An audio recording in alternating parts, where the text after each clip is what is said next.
ओमज्ञानतिमिरन्धस्य ज्ञानाञ्जनशलाकया चक्षुर्मिलितं तस्मै श्रीगुरवे नमः. So our Dandavat pranams to everyone gathered here, having our Thursday meeting. And I think I might, if there's no objection, I might try and live stream on Facebook, because I know some people really like that. I'm going to see if I can set that up right now. So I do have a few questions which were sent in, but if anyone present has something they'd particularly like to discuss today, then we can begin with that.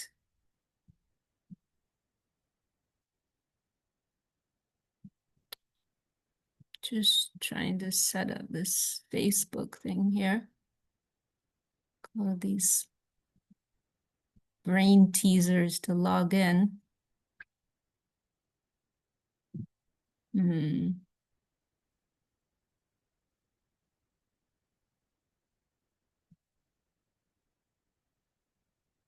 Okay, sorry everyone. Thank you for your patience. Um,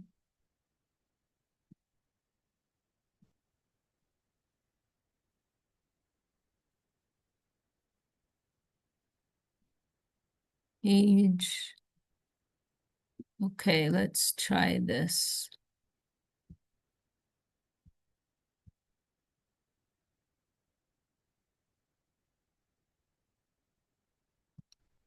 Okay, so does anyone have anything they'd like to bring up, or I can go to my little list here.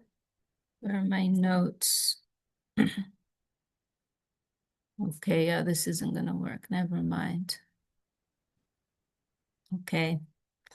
Okay, so I had one question about why our gurus give specific names. I like this question. This is a lovely question. Why our gurus give specific names to our deities? Because she's saying, our deities are, Radha and Krishna. Why are they given other names? And we see in our various temples across the world. In our mission and other missions, you see there are many different names, right? Our Shama Sundar, right? Radha Shama Sundar, Gandharva Govinda Sundar, right? Radha Rasa Bihari, right? We hear many different names. So this person's asking, why our Gurudev and Parampara give names to the Radha Krishna deities? They're already Radha Krishna, but still they have given them different names. So it's a very nice question because actually, all of these names, they signify a particular mood, right? All of these names, they signify a particular mood, aspect of the Lord, a relationship that he has. And then also we've heard from our gurus that all of our specific deities, they also have their own unique personality, right? So actually there's one quite charming story we heard from Srila Sridhar Maharaj. This was in the early days of the Gaudiya Math. Sometime in the 1930s. And there was one famous, she was, I want to say film star, but I don't know if there were exactly film stars at that time, maybe an actress. She was some famous celebrity in Kolkata. And one day she turned up at the Bagh Bazaar Gaudiya Math with some very expensive jewelry. I think it was a necklace. It could have been earrings. I can't remember. Devashish Prabhu can tell exactly the story. But she showed up at the temple all of a sudden one day, this famous celebrity, beautiful, famous celebrity in Kolkata with this highly expensive jewelry. And she said that I think she was even taken directly to Srila Bhaktisiddhanta Saraswati Thakur. He may have been there at the time. And she presented this jewelry and she said that she'd had a dream the night before where this very beautiful lady had come to her and told her that she wanted this jewelry. And I believe the jewelry had also been quite faint. It was like a well-known piece of jewelry. And this beautiful lady in the dream, she told this celebrity, I am Radharani of Bagh Bazaar Gaudiya Math. I am that Radharani from that temple, and I want your necklace, so you please bring it to me. And that lady, that celebrity, she completely surrendered to that, and she appeared at the temple at the Bagh Bazaar Gaudiya Math to present this jewelry.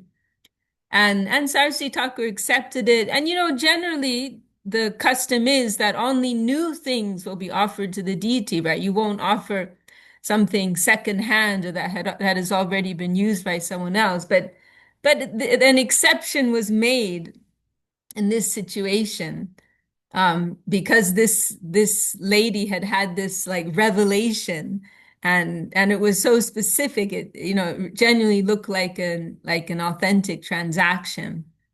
And so her offering was accepted. And so Srila Sridhar Maharaj was saying that, that all of these deities, they actually have unique identity, right? And mood and relationship with their devotees. And we were privileged to see in the case of our Gurudev, Srila Govinda Maharaj, as a pure devotee, we were able to witness an example of someone who like actually had a living relationship with the devotee, with the deities, right? That he could, he cared for them in a very personal way, and I remember hearing from Shuddha Prabhu one time. He had arrived from our Socal ashram in California. He'd arrived to Kolkata. And one of the first things our Gurudev asked him was, how are the deities doing? How are the deities doing in SoCal? And Shuddha was completely shocked. And he's, Shuddha was one of the most real people I ever had the privilege to meet. He wasn't about to make up a story, right? He just very honestly said, Gurudev, I don't know. I have no idea how they are, you know. But that, our Gurudev had this, and I think he may have even said something like you don't even know. Oh, maybe that was another occasion he couldn't remember the names of some deities, and our Gurudev had said something like, "Oh, you can't remember the names of your own deities," something like that. So it's like Gurudev had this personal relationship with all of the deities, and we saw so many occasions he was concerned, if the garlands were too heavy, you know, or cold, or the jewelry or the clothing was too heavy. He didn't like, of course, these strings, that are used sometimes in temples to like make the clothing more impressive. He also liked, our Gurudev liked that there would be a night light, right? In the nighttime, so it wasn't completely dark. I mean, extraordinary, very, very personal. But I've diverged a little bit, going back to the specific nature of the question. Another way we can answer this question is our Gurudev, he had the opposite question actually, because it is something of a practice to keep the names very simple and just call the deities Radha Krishna deities. And for example, one temple, I won't say the name of the temple, but one temple which was established by Bhakti Siddhanta Saraswati Thakur, and very specific names were given to those deities. Nowadays, the current management of that temple, for the sake of simplicity, they call it Radha Krishna. They call them Radha Krishna deities because everyone knows Radha Krishna. It's very easy. But the name that Sarsi Thakur had given had been very, well, I'll just say Gandharvika Giridhari were the names that were given by Saraswati Thakur. And so our Gurudev, that was his question, like, why have they changed it to Radha Krishna? It's like the opposite of what this person's asking. Like they have a unique identity, right?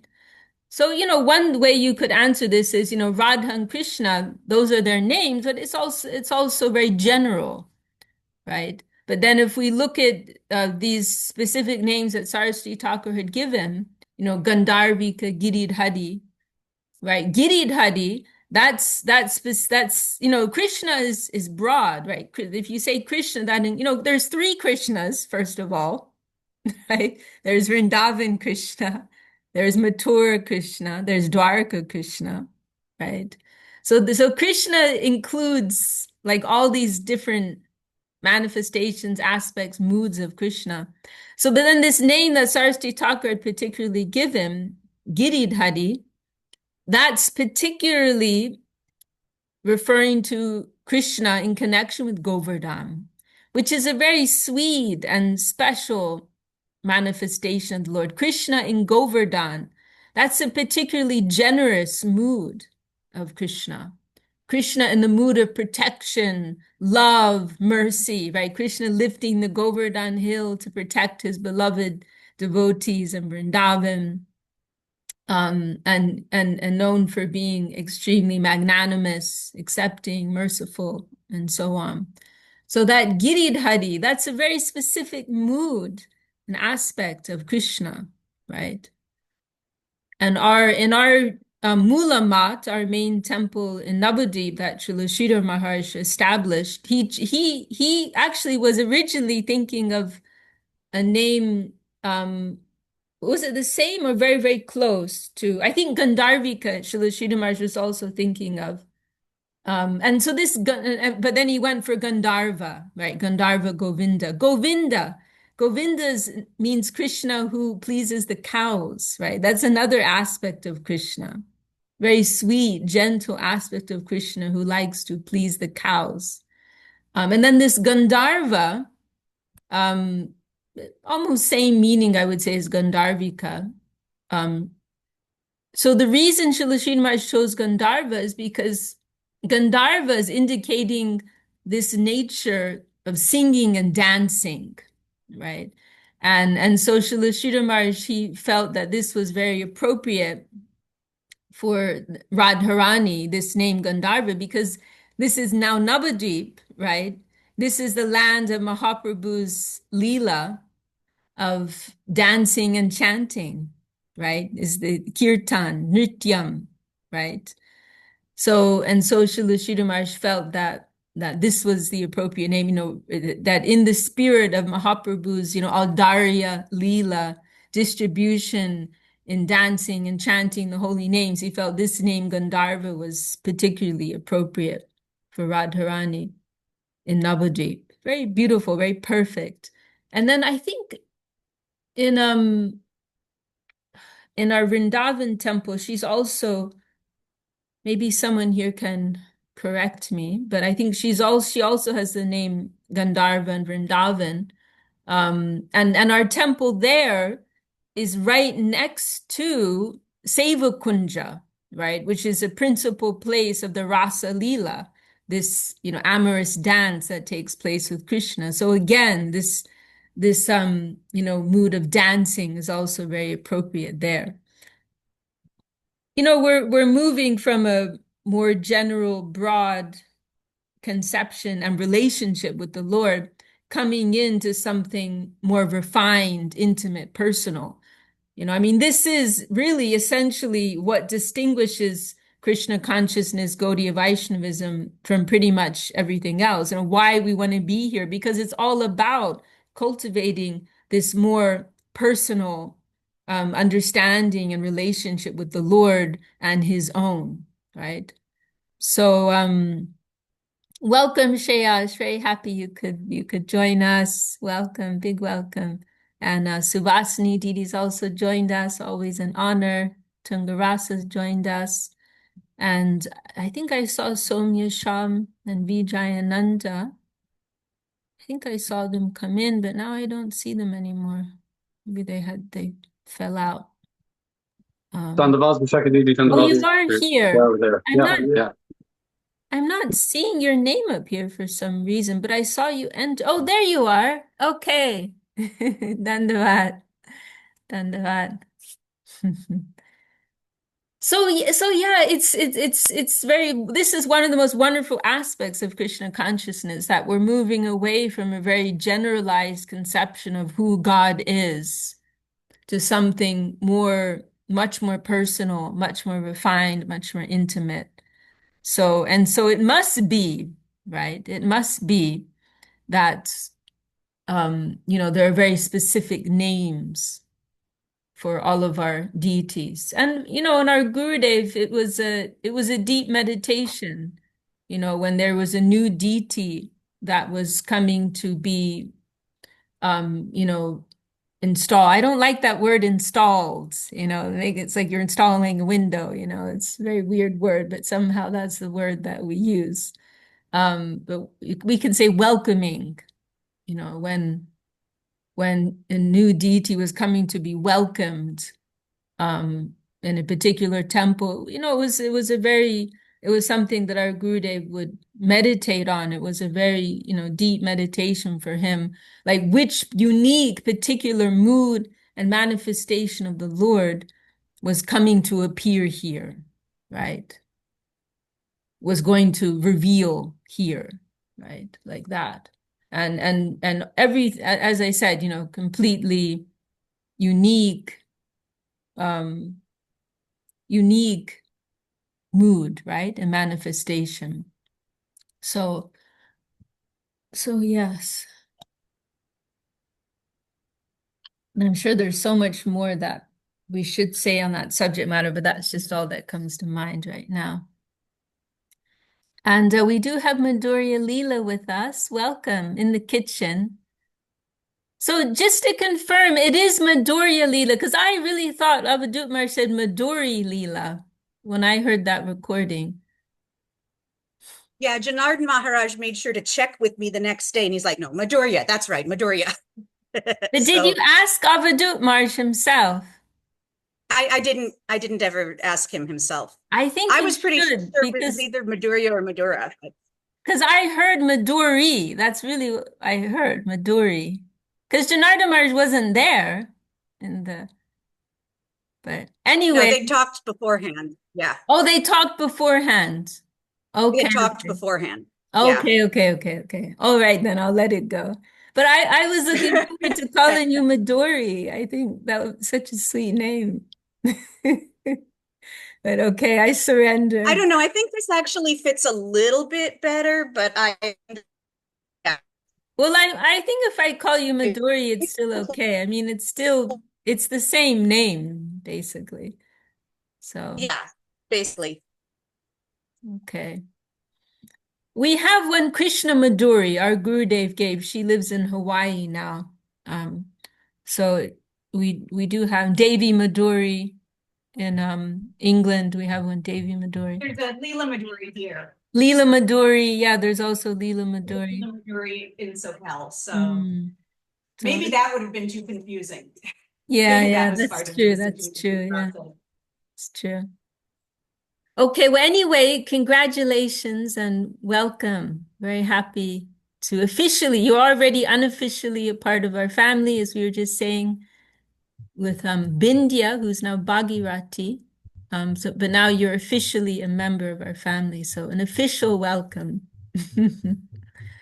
Okay, so that was that question, and there's another one here on my list. Does anyone want to add anything in connection with what we just talked about? Comments or questions or wow, now we have Julian, who's now Jagannath Priya, also joining us. Wow, meeting all the new family members today.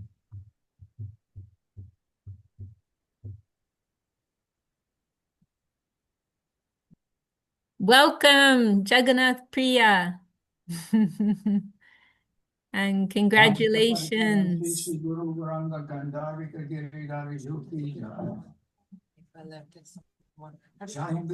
She, Oh, looks like he's tuning us into the program there. Okay. Well, our dandavats to Janardha Maharaj and all the devotees there.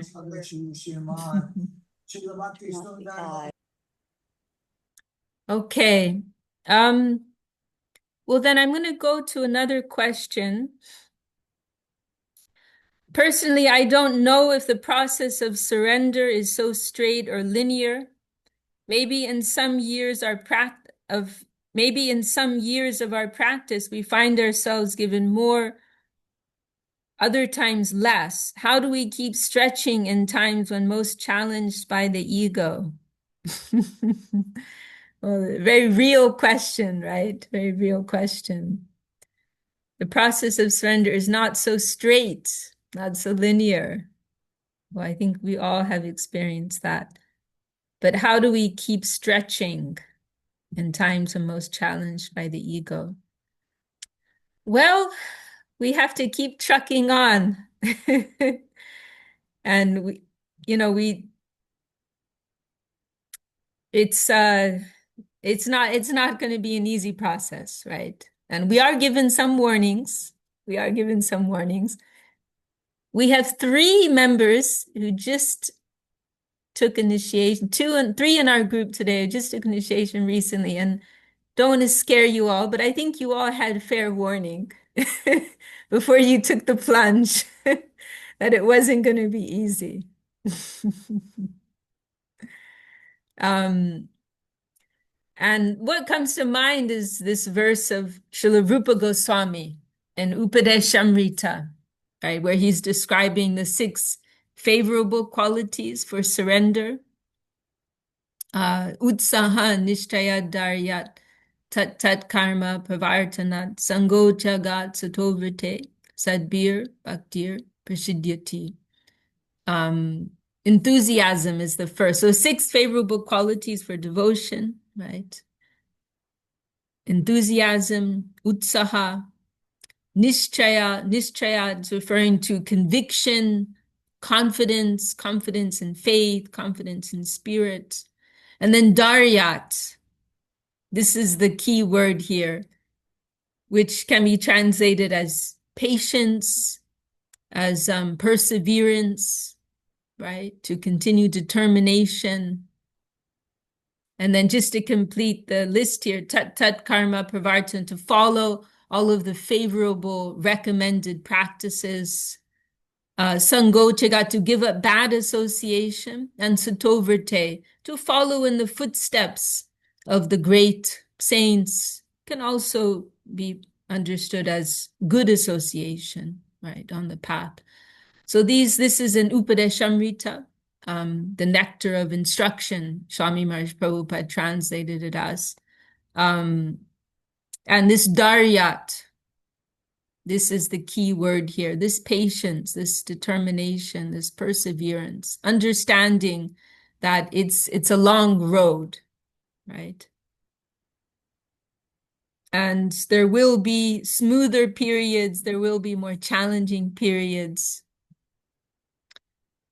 And sometimes the best that we can do is hang in there, right? And there's a lot to be said for that. We shouldn't underestimate the value of just being able to continue, right? There's a lot to be said for someone who's able to continue day by day, even if you're not continuing at a very high level, but somehow or other keeping the faith in your heart and continuing to hold that within and practice according to your capacity day by day. That there's a lot to be said for that. I remember sometimes one group of devotees who visited our Gurudev when he was in Italy one year, they asked him they wanted some special service for their community. They were coming from a particular country, and they asked, can you give us some service? Everybody always wanted some special service from Srila Govinda Maharaj. And our Gurudev told them, just maintain, just maintain your devotional life, continue.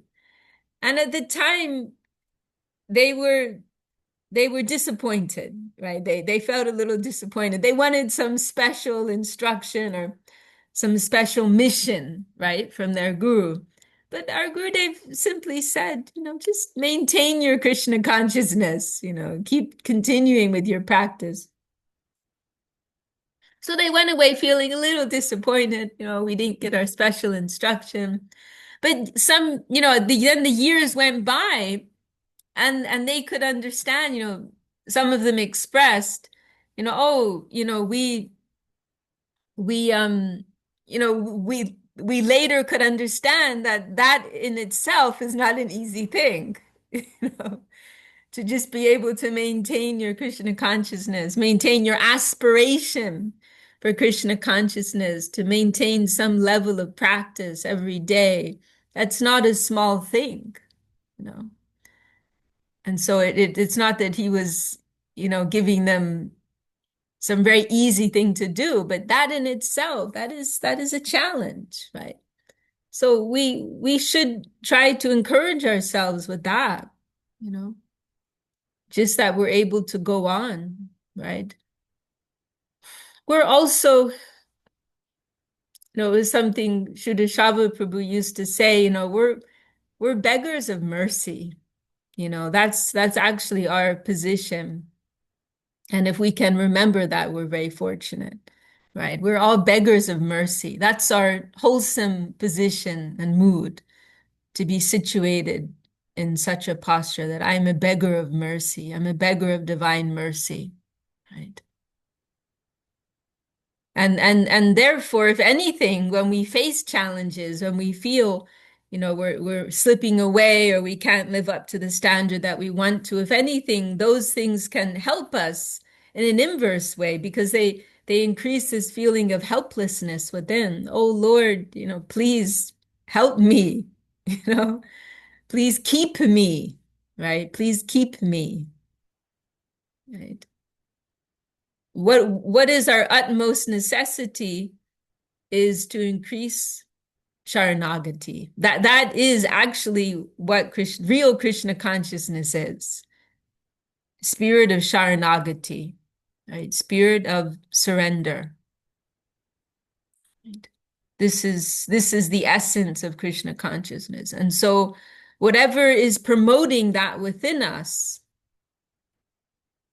that feeling of wholesale dependency, helplessness, embracing the Lord's mercy and guardianship, embracing the mercy and guardianship of the Vaishnavas, whatever can increase that tendency within us, that is our friend, right?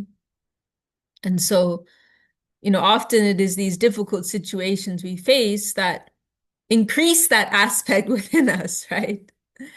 Increase our humility also. It's very humbling when we see, oh, I'm not as steadfast as I thought I was. That's a very humbling thing, right? So, we'll go through all different kinds of phases in our spiritual, in our life of spiritual practice. But if we have the proper vision, we'll see that everything is coming to help us, right? Everything is ultimately coming to help us.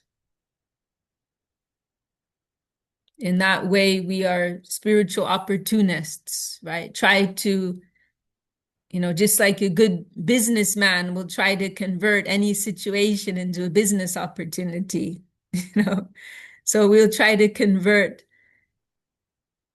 any situation into an opportunity for spiritual progress, no matter what it is, no matter whether it's apparently difficult or easy circumstances, positive or negative, happy, sad, or whatever the circumstances are, we are not denied that opportunity. We always have that opportunity to convert, right? Alchemize, alchemize the situation. So it's progressive for our spiritual life. So,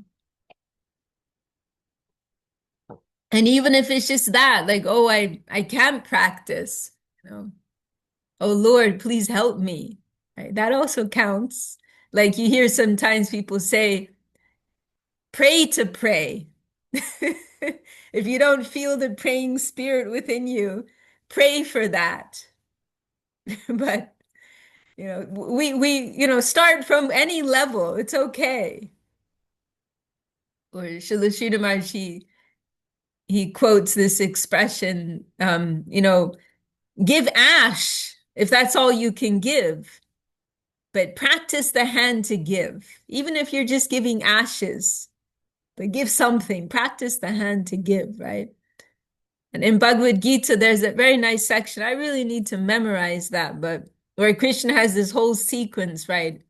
If you can't do everything as an offering to me, then try to remember me sometimes. If you can't do that, there's like this whole sequence, like just really breaking it down and making it very easy. Oh, ash. Sorry. Oh, we're talking about the ashes from fire. No, you're a very generous-hearted soul. You give a lot, I know.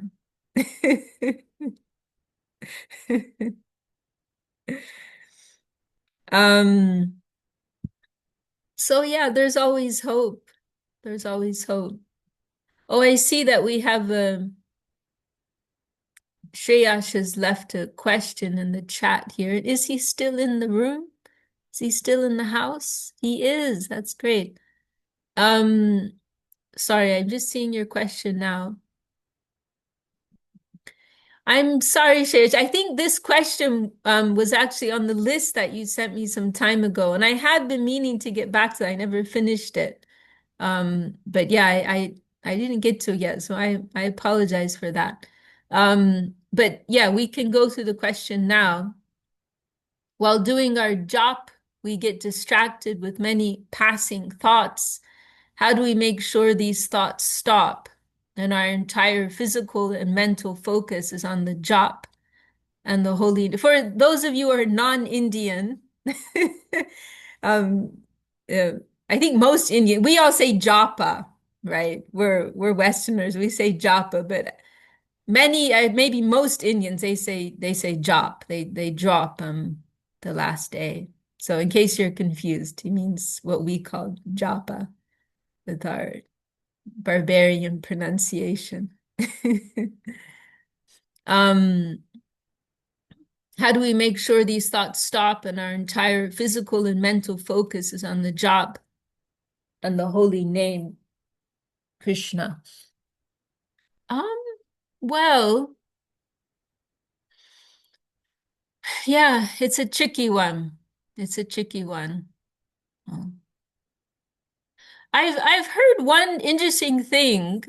I didn't hear it directly from Srila Srinivas, but I heard it through Goswami Maharaj, one of our senior sannyasis, um, that he said, Srila Srinivas, he once said that one thing we can do if we're chanting, this is like a purely practical recommendation, that if we are chanting and we're experiencing that our mind is wandering in million and one different directions as it is wont to do, then one thing that we can try to do is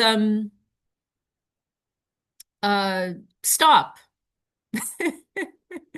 And he said do some practical service, right? Find some practical activity of service that you can do, and that will help to ground you, help to focus your mind.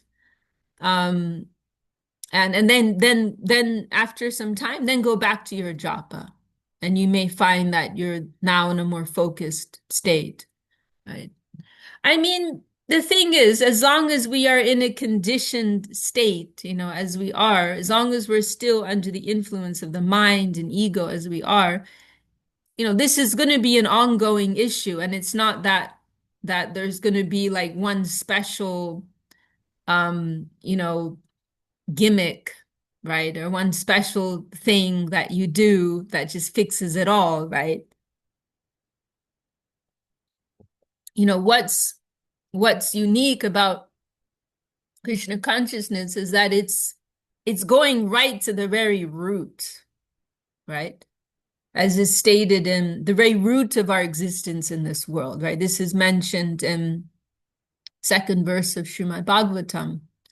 Unmulanam, tapachai unmulanam, right? Means taking up from the very root our conditioning in this world, our condition in this world, from taking it up from its root, no surface level solutions, right? So, there's a big difference from just treating the symptoms. But no, like this is a deep deep detox, deep cleanse. This isn't, just like a weekend juice fast, but this is like getting to the very root of our existence since time immemorial in mundane conditioning, right? So it's a process, right? We're working through so many layers. We're working through so many false layers of ourself. So it's a process, right? And it's going to take time, right? And so we do have to bear with that and bear with ourselves in the midst of that process, right? Because you see, there are many spiritual practices which they may give you quicker results. So, for example, if we look at practices of yoga, meditation, austerity, and so on, top, right? Um, then they may actually give you quicker results. But in terms of like detaching from the mind, and you'll feel tangibly, more effects. But the thing is, that state of being free from the mind is not because it's not a permanent solution, because it's not getting to the real root of things, which is aversion to Krishna, which is the spirit of selfishness within. Because it's not addressing that root issue, we're living in aversion to the center of reality, right? We haven't found our place within the whole, right? Then it's artificial, right? So the result is temporary. But here in Gaudiya Vaishnavism and Krishna consciousness and what's being given by Sri Chaitanya Mahaprabhu, Srimad Bhagavatam, we're getting right to the very core of things. What is your real identity? Krishna Nitya Das, eternal servant of Krishna. That your real identity is as a lover and servant of God. And that is your place within the whole. And until you're situated within that natural, loving and serving position, until you're situated in that, everything else is just a temporary solution, right?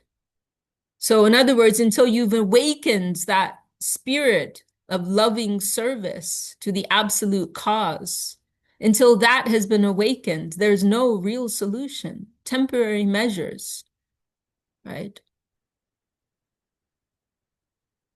So, it's a little more complex. In one sense, it's more simple, but in other ways, it's more complex. There's more that you're working through. You're really like targeting the ego here. It's real death to the ego here, right? Because in these other practices also, you're allowed to keep some ego. I mean, material ego, of course. Of course, ego is not a bad thing. There's also spiritual egos, identity. Ego just means identity, right? So that false ego of being an independent agent in this world, acting only for oneself, that's like this very tight, insidious knot at the root of our existence. And these other spiritual practices, they don't address that, right? It's like you're like a weed, right? That the difference between it's very easy, like just cut the weed at the surface level. That's very easy. But I'm sure you've all experienced if you've done weeding in the garden, right? There are some roots come up easily, but some weeds, they've got incredibly like tenacious and deep roots, and you're digging there for a long time and exercising a lot of muscle to try and get them out, right? You could just cut them off very easily at the earth level, right? But if you want to make sure they don't come back again, then you need to get them up from the root. And that's not so easy. That's a lot more complicated in some cases, right? So that's what this is, right?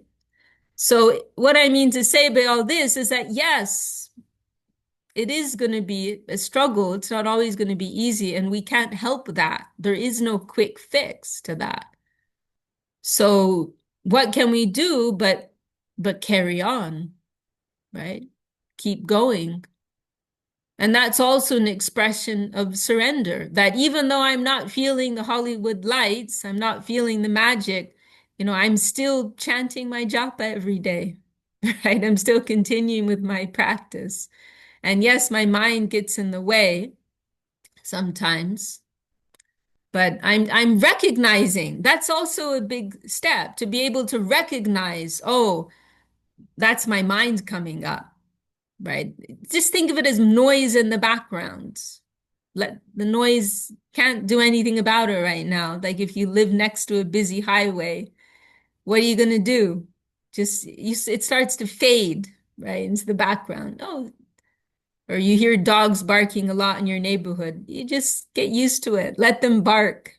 Just don't pay any attention, right? But I know that that's what it is. That's just the dogs barking, right? So that's just my mind playing out. Just ignore it. Let it be, right? Trying to fight things too much, that can sometimes, like head on to try and fight something, that can sometimes be counterproductive. We can lose valuable energy.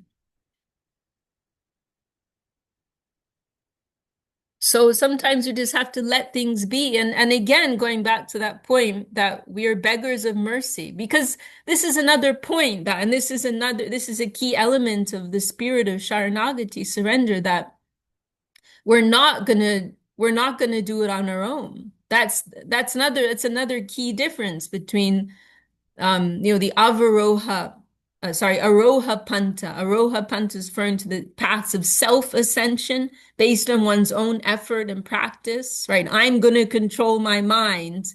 I'm going to chant some perfect japa right now, or whatever it is, right? In the spirit of Sharanagati, which is part of Avaroha Panta, descending path, the path of descending grace, it's the opposite tendency. I'm unable to chant. Is it an easy thing to chant the holy name? Can I actually chant am I actually capable of chanting that pure name, Shabda Brahma, that divine sound which has descended from the highest plane? Am I actually able to chant that with my material tongue? Yeah, I'm going to do like a japa workshop and I'm going to get you chanting some really good rounds this weekend. Like, I'm not going to cheat you with that kind of talk.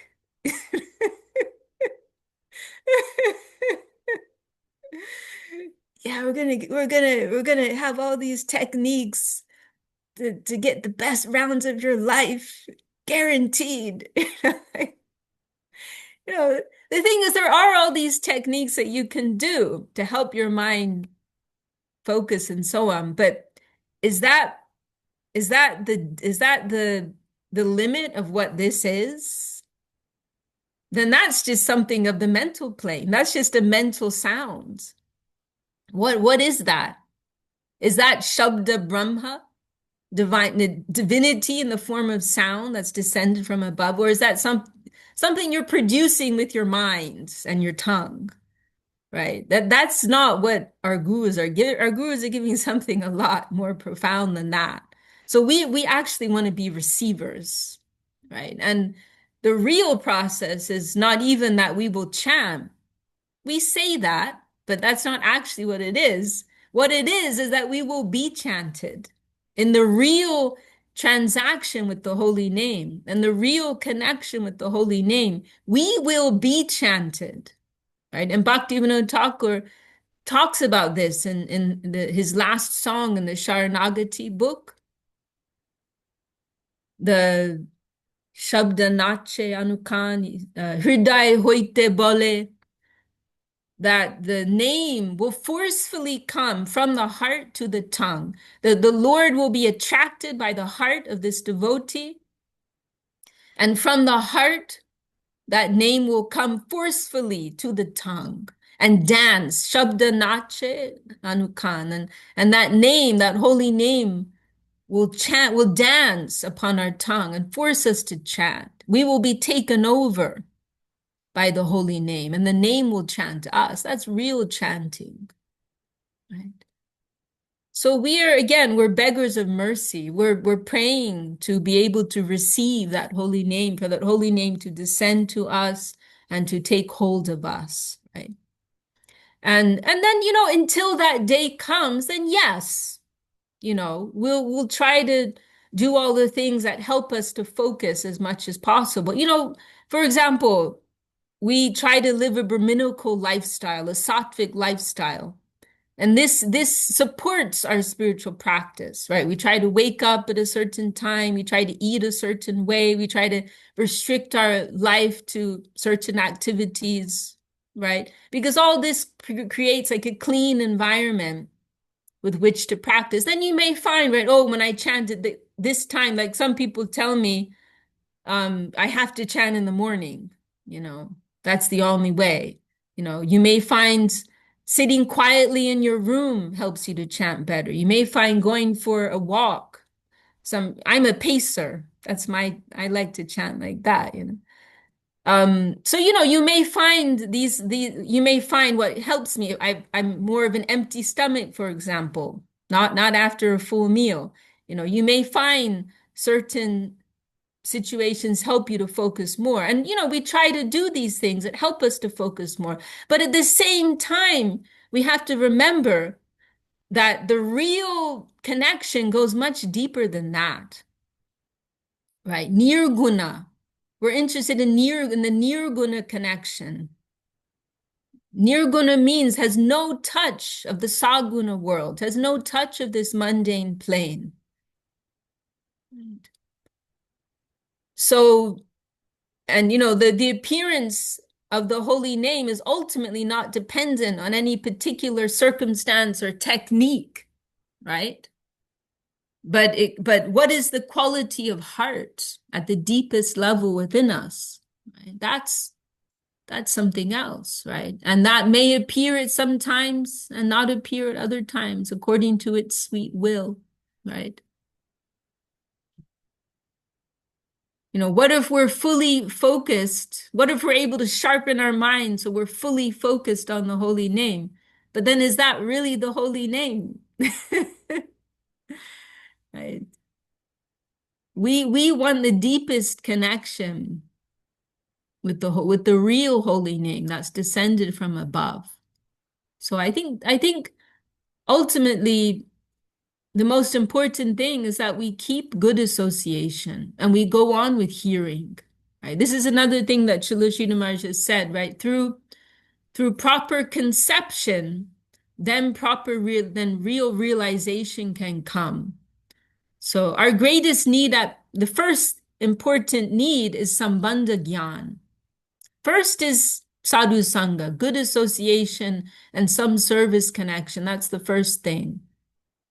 And then once we go into that, we need sambandha gyan. Sambandha gyan means having proper understanding of what is what. So to go on hearing, to let harikatha, right? Let talks of truth, let that permeate our existence, purify our heart, reshape our brain, like brainwashing, right? Our Gurudev would joke about how his brain was washed, when he joined the temple. We need our brains to be washed, right? It's a funny expression, isn't it? So yes, we try to find the things that help us to focus more. But at the end of the day, we don't want to become obsessed with that. But it's a long process, and we continue. We go on with the program. We go on with association. We go on with hearing. We go on with service life. And slowly, like the rewiring's taking place. The heart is getting adjusted, right? The fertile ground is being prepared to receive so that the seed of prema, of the divine love, of the name can blossom in our heart. Our Gurudev Srila Govinda Maharaj used to say that too. Make our hearts fertile, right? Make our hearts fertile. So there's no quick fix, there's no quick fix. And also, our Gurudev, I like one thing he used to say, well, he liked this expression, necessity is the mother of invention, right? So by which I mean to say that, because this is another point, right? Our dear friend here, Shreya, is just asking this question. And I can say something and others can say something. But at the end of the day, we're all on a very personal journey. That's another thing to remember, right? It's not a one size fits all. So what I'm saying now may or may not be helpful to you because I don't actually know what's going on in your inner heart and in your unique relationship with the Lord.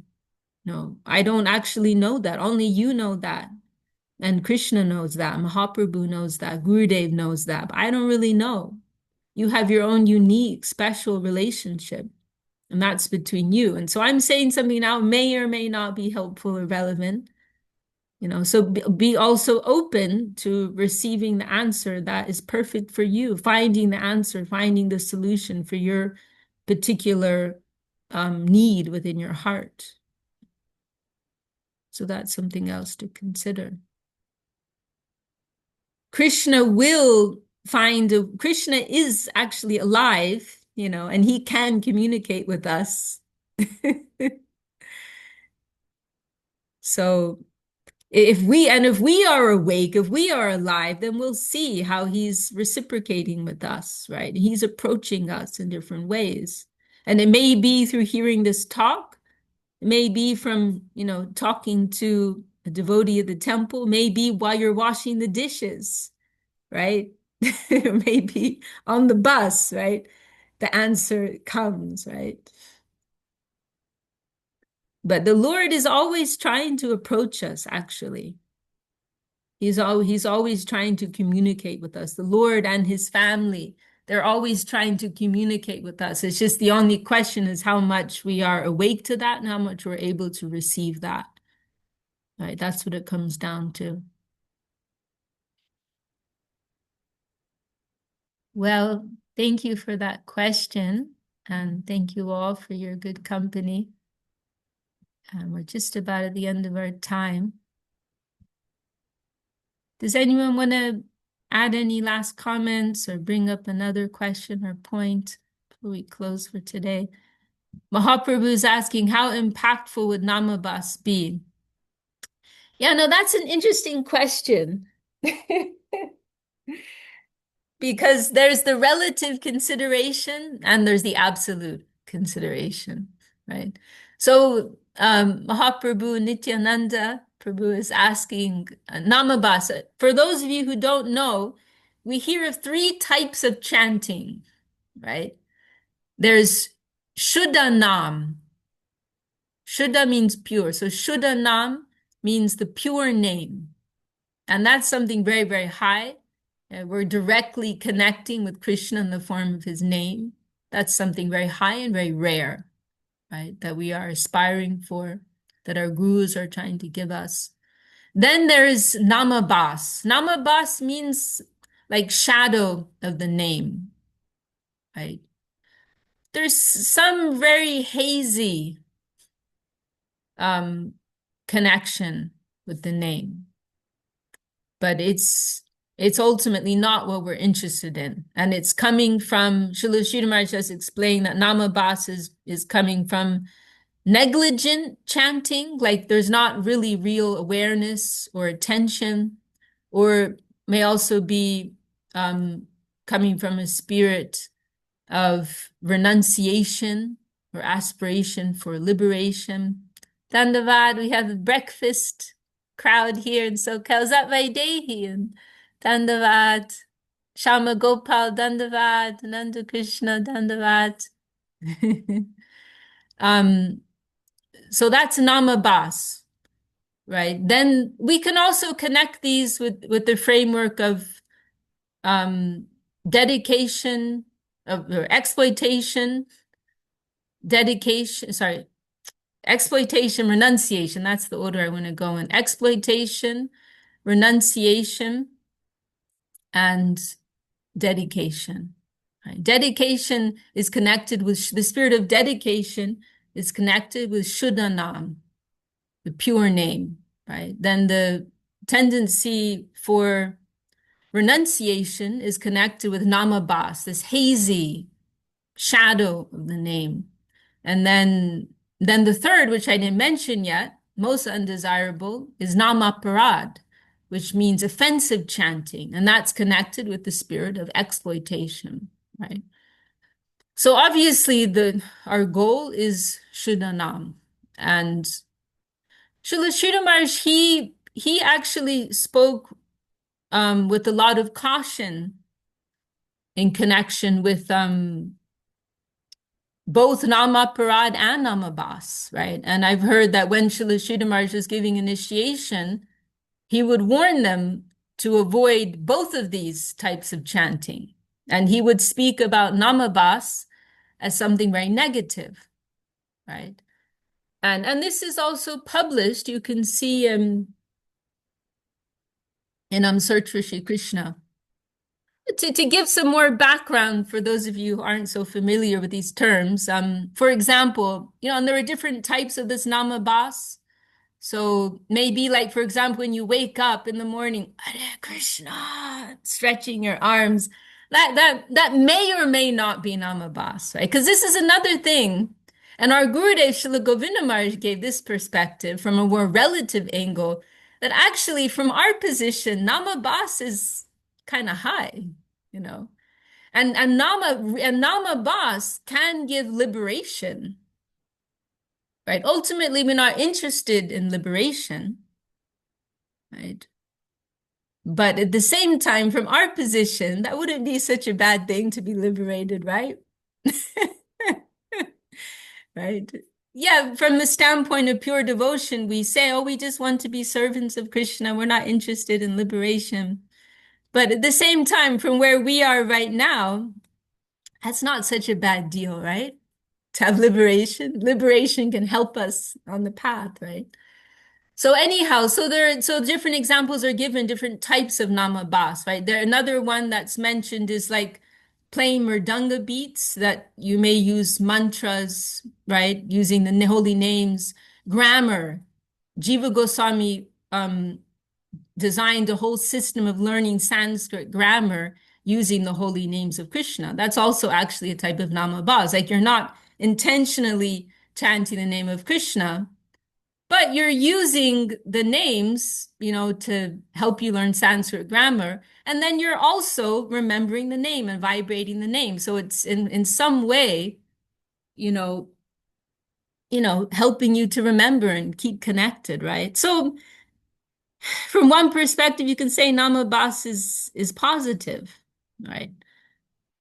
But it's simply that it is not the final goal. And as I said, Srila Sridhar Maharaj, speaking from this very high level, he spoke quite negatively about Namabhas, right? So what was actually Prabhu's question here? How impactful would Namabhas be? Yeah, I mean, actually, in connection with what we're actually aiming for, zero impact. Like compared to what Shuddhanam is, compared to what the pure name is, Namabhas is nothing, actually. I'll give you an example. The very last verse of Srimad Bhagavatam, Nama Sankirtanam Yasya, what is it? Nama Sankirtanam Yasya Sarva Papa Pranashanam Pranamo Dukkha Samanas Tam Namami Harim Param. Something like this. It's quite interesting and it's very significant. It's the very last verse of the last scripture. Vyasadeva is glorifying the chanting of the holy name, right? The Srimad Bhagavatam is a huge text talking about so many different topics, but the very last verse, and this is also the last Vedic scripture, it's what is it talking about? Chanting, kirtan. So that's very significant. But then what does it actually say here about chanting? It's saying, oh, let us all take shelter of this holy name, which can remove all sin, right? Um, Let us all sing the glories of this Nam Sankirtan, which can clear all sin and remove all suffering, like that. This is the last verse of Srimad Bhagavatam. And our Gurudev, he pointed out, this verse is actually, it's not really actually saying, it's not really saying very much from the bigger perspective. He said, this verse is always pinching me, he said. Why? Because he says, this isn't the real action of chanting the holy name. Oh, your sin will be removed. Like, what? Like, the holy name can give us an ecstatic relationship with Krishna in Goloka Vrindavan, right? The real action of the holy name is fully positive and connected with that ecstatic plane of divine love. So to say that, oh, the holy name will remove all your sin, all the bad stuff that you did, you don't have to pay for it. Like, what? That's so low. That's so down here, right? But our Gurudev said, but I understand why Vyasadeva is saying that. He's saying that because he's speaking to the general people. And the general, it's like confession on a Sunday, on Sunday, right, at church. People love that. Oh, I'll confess and I'll be freed from my sin. So a lot of people approach religion, approach chanting, approach kirtan like that too. Oh, I'll be free from my sin. And so Gurudev said, I understand why Vyasadeva says this, because he's speaking to a general crowd. And the general people will be excited if they hear, oh, you can be free from your pop. You can be free from your sin if you chant. So that is why Vyasadeva says it. But that's actually not describing the real action of the holy name. Yes, the holy name can do that, but that's not very significant in comparison to what its real purpose and meaning is, right? So, another thing that comes to mind, the thing is, like, again, it goes back to relative and absolute. What's significant when we're living in this world under the burden of karma and suffering and so on? What's meaningful here and what's meaningful as a liberated soul are two completely different things, right? So yes, from our position, you can say, oh, Namabas may help us. And there's the famous example of Ajamil, right, in Srimad Bhagavatam, that he was born as a pious Brahmin, but got into bad association. He lived a very wicked life. Then in his last days, he's on his deathbed, he calls out his son Narayan. His son is called Narayan. And then that connected with his previous spiritual merit from his youth, and that became Namabas. He was calling his son. He was just thinking of with attachment for his son called Narayan. But Narayan is also the name of the Lord. And so we hear there is this dispute because then he died, and then the Yamadutas, the agents of Yamaraj, came to take him away. He lived a sinful life. But then the Vishnu Dutas came from Vishnu and said, no, he called out the name of Narayan. He's not in your jurisdiction, right? And then we hear he got like some special extension of his life. He completely reformed himself and spent the rest of his days in spiritual practice, right? So, for us, Namabas can mean something. But for someone once someone has like gone beyond the conditioning of this world, it doesn't mean anything. The Namabas is very, very negligible, very low in connection to what is the real pure connection with the holy name. So there's no black and white answer. But one last thing I'll say in this connection, Haridas Thakur in Chaitanya Charitamrita, he gives this wonderful analogy of the rising sun, right?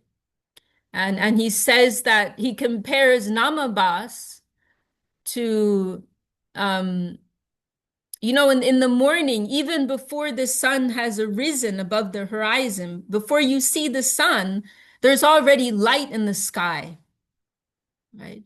And so in the same way, he says, even just chanting a shadow of the name, it will have some effect, in the atmosphere. It will have some effect within your consciousness. You haven't even started to approach the real name. You're just touching a shadow of it. But even that is powerful. Even that can bring you to the point of liberation. Just like even before the sun appears in the sky, there's already light, right? You haven't even begun to see the sun. It hasn't even really started, but there's already light. So the same thing with Namabas, right? You haven't even really touched the real name, haven't begun to. But even that remote connection with the name that has some purifying power, right? So in speaking concisely, yes and no, whether Namabas is impactful. I hope that's helpful, Mahaprabhu. And well, now we're going quite over time. Okay, well, I'm glad that was helpful, Prabhu. So I guess we'll end there. Sulalit, are you asking a question or is that a statement? I'm not clear on your message there. Yes, question. What kind of liberation? Is it Sayurja Mukti? Oh, okay. Well, now you're bringing up a whole other topic. Well, okay, you're okay. You got me there. It Got is. me there. It is not desirable, I think. Sayurja Mukti, is it? Yes, well, yes, I'm speaking here of liberation in the general sense, in the sense of yes, technically speaking, Sayuja Mukti, which can be merging into the Lord's effulgence or merging into the Lord's body. But the main point I meant here was to be free from the bondage of this world. But you're absolutely right. There is a higher connotation of liberation, which is maybe a discussion for another time. And our Guru, because real liberation is to be reinstated in your natural serving position as a lover of Krishna, right?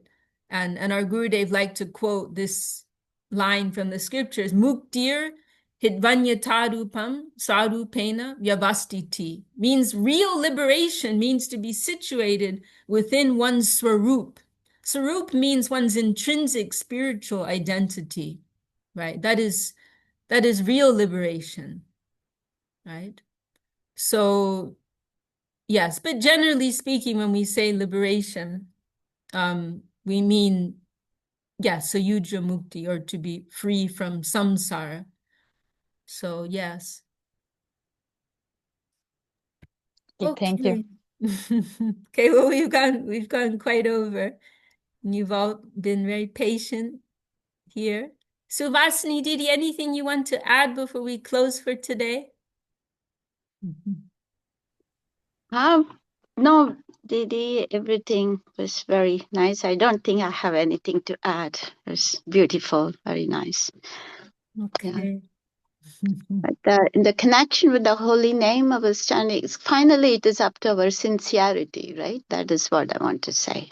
So, Very good point. yeah. Just if we're really sincere, and then that is what we want, what we really seeking, that, then, the grace will come from above and to help us in that way. It is not that, it is what we really desire, sincere. Yeah, that's what I'm saying. Okay. Yes, that's a very important point. And I think that's the real answer for Shreyash. Be sincere. Be sincere in your desire to chant the pure name and have a pure connection. And that grace will come, through your own sincerity. That connection will come. And our Gurudev, just another little thing comes to mind. Our Gurudev, he mentioned that, just when you're chanting, just pray for their connection, right? That's all. Don't have to think about anything. Just pray for their connection. And Swami Maharaj Prabhupada, he used to say, chant like a baby calling for their mother, right? So we can, even in the midst of our minds creating chaos, we can call out. We can call out, right? Oh, Lord Krishna, look at my state. Look at my condition. Please help me. Please give me your connection, right? And he will be merciful when he sees how sincerely we are trying. What we're actually doing when we're chanting is we're not chanting, but we're showing our sincerity because we can't chant right now. We can't chant the pure name. But when we actually make that effort to go and chant, it's a way of showing our sincerity. And Krishna will respond to that. He responds to our sincere effort. And then he will give us some touch sometimes and eventually fully reveal himself in all his glory. So, very nice words from Suvasini. And I see Ananda Krishna's just joined us. Anything you want to share? I know you've been very busy helping at the Govinda Mela. Anything you want to share with our group today? We had some news from Ganga Leela at the beginning also.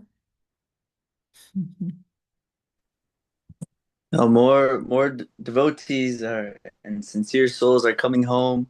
My cousin Julian, now He's Jagannath here. Priya. He's here. He's in the He house. is he? Yeah, Is he? he's in the house. They're all here. Yeah. Axel's here.